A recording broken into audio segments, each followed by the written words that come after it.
নমস্কার বন্ধুরা, spiritual bulletin চ্যানেলে আপনাদের সবাইকে স্বাগত। আজকের বাবা লোকনাথ ব্রহ্মচারীর জীবনের একটি অসাধারণ ম্যাজিকের মতো ঘটনা নিয়ে আপনাদের সঙ্গে আলোচনা করব। বাবা লোকনাথ ব্রহ্মচারী বসে আছেন তাঁর বারদির আশ্রমে। একে একে ভক্তরা আসছে, ভক্ত সঙ্গ হচ্ছে। হঠাৎ একটি যুবক আসলো। ছেলেটি আধুনিক শিক্ষায় শিক্ষিত এবং বিজ্ঞান মনস্ক, ফলত ধর্মকর্ম, সাধু সন্ন্যাসী এসবে তার কোনো বিশ্বাস নেই। কিন্তু যুবকটির একটি বিশেষ গুণ ছিল, সে তার মাকে খুবই ভালোবাসত, আর তার মা এক দুরারোগ্য রোগে ভুগছেন।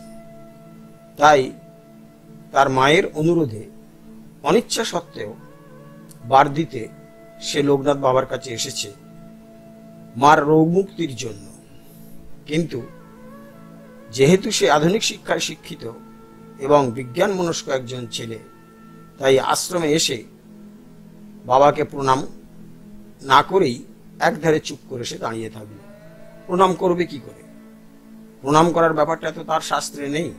যাই হোক, ছেলেটিকে দেখেই অন্তর্যামী বাবা কিন্তু বলে উঠলেন, কিরে, তুই তো ধর্ম, কর্ম, সাধু, সন্ন্যাসী এসব বিশ্বাস করিস না, তবে কেন শুধু শুধু কষ্ট করে আমার কাছে এসেছিস? কথাটা শুনে ছেলেটি আশ্চর্য হয়ে গেল। তার মনের কথা এই বাবা জানলেন কিভাবে? সে ভেবেছিল সাধু সন্ন্যাসী আসলে ভণ্ড, আর এই ভাব থেকেই তার মধ্যে একটা অপরাধ বোধ কাজ করতে শুরু করলো। কিন্তু বাবার প্রশ্নের জবাবে সে কিছুই না বলতে পারল, শুধু মাথা নিচু করে ঠায় দাঁড়িয়ে রইল। তা দেখে করুণাঘন মূর্তি লোকনাথ বাবার মনে করুণা জাগল। তিনি অত্যন্ত স্নেহভরে ছেলেটিকে কাছে ডাকলেন। তারপর বললেন, তুই তোর মাকে খুব ভালোবাসিস, তাই না? তার আদেশেই তো তুই আমার কাছে এসেছিস। এ কথাটা শুনে যুবকটি আরো অবাক হয়ে গেল। সে সঙ্গে সঙ্গে বুঝতে পারল এই বাবা কোনো সাধারণ মানুষ নন, ইনি সর্বজ্ঞ, মহাশক্তিধর এক সাধক। তার কাছে অজানা বলে কিছু নেই। তাই বাধ্য হয়েই সে বাবার পায়ে পড়ে গেল এবং সমস্ত সংকোচ দ্বিধা দূর করে সে বলল খুব মৃদু স্বরে, হ্যাঁ, আমি আমার মায়ের আদেশেই এসেছি আপনার কাছে। কথাটি শুনে বাবা অত্যন্ত সন্তুষ্ট হলেন। তারপর বললেন, বাহ বাহ বাহ, বেশ ভালো ছেলে তো তুই।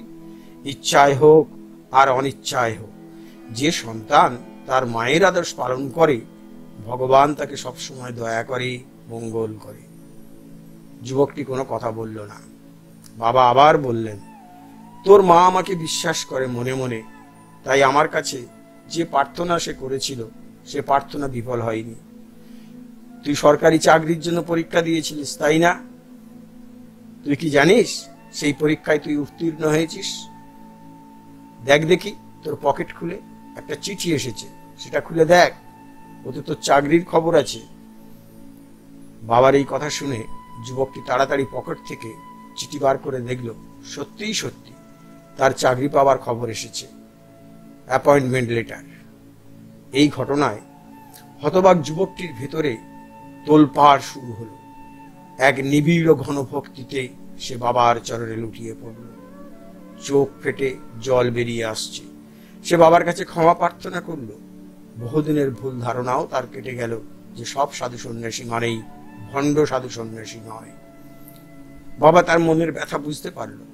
তার মাথায় হাত রাখলেন এবং বলতে লাগলেন, ওরে, তোর বুদ্ধি অল্প, তাই তুই যতটুকু বুঝেছিস তাই করেছিস।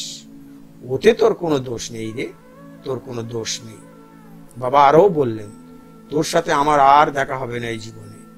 তোর মার রোগ সব সেরে যাবে, চাকরিতে তুই খুব উন্নতি করবি, শেষে জেলার কর্তা হবি। দেখিস, এত বড় পথ পেয়ে মোহগ্রস্ত হয়ে শেষে কোনোদিন যেন সত্যকে ভুলে যাস না। সদা সর্বদা মনে রাখবি, আর গরিব দুঃখীর পাশে থাকবি। মনে থাকবে তো? যা যা যা যা, তোর মার কাছে ফিরে যা। আসলে ব্রহ্মজ্ঞানী মহাপুরুষ ছিলেন বাবা লোকনাথ ব্রহ্মচারী। তিনি রাতকে দিন, দিনকে রাত করতে পারতেন। তার এক বিরাট ঐশী শক্তি ছিল।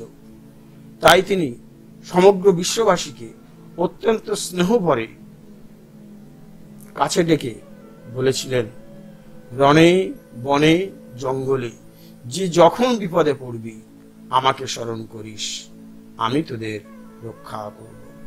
বন্ধুরা, এই হলো লোকনাথ বাবার জীবনের একটি অসাধারণ ঘটনা। আশা করি আপনাদের সবাই ভালো লেগেছে।